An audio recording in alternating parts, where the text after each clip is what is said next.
ils peuvent aller plus vite en utilisant une stratégie. La thérapie brève et le coaching stratégique utilisent la stratégie pour s'adapter au contexte et accélérer le changement.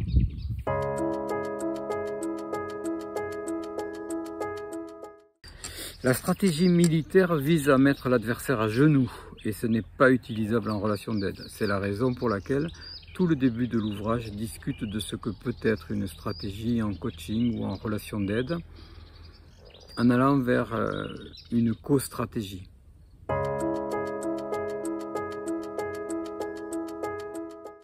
Dans le sens des aiguilles d'une typologie pour consulter des stratégies, ou dans le sens inverse pour explorer une centaine de cas d'hypnose contemporain, addiction, phobie, accident et même TOC.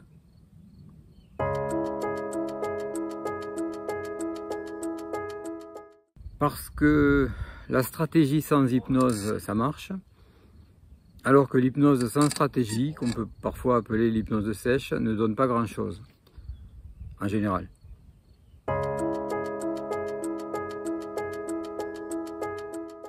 Une des 150 stratégies que vous êtes libre de découvrir dans cet ouvrage, dans une soirée, un ami vous indique qu'il a un problème, il ne peut pas se lever le matin, il n'arrive pas à se lever et il doit se lever à 7 heures.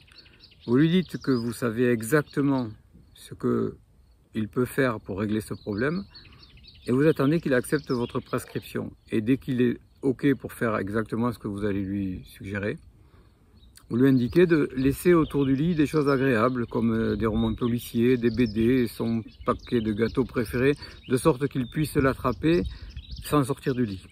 Ensuite, vous lui demandez de mettre un réveil à 7h05 et un réveil à 7h. Et si le réveil de 7h05 sonne alors qu'il est encore au lit, alors vous lui imposez de rester au lit jusqu'à 10h. Interdit de sortir du lit jusqu'à 10h. Sur cet exemple, vous voyez bien que la stratégie est plus forte que l'hypnose. On parle de prescription de symptômes dans l'école de Palo Alto. On parle d'éteindre le feu en ajoutant du bois dans la sagesse orientale. Et ce sont les racines de ce que vous allez découvrir dans cet ouvrage.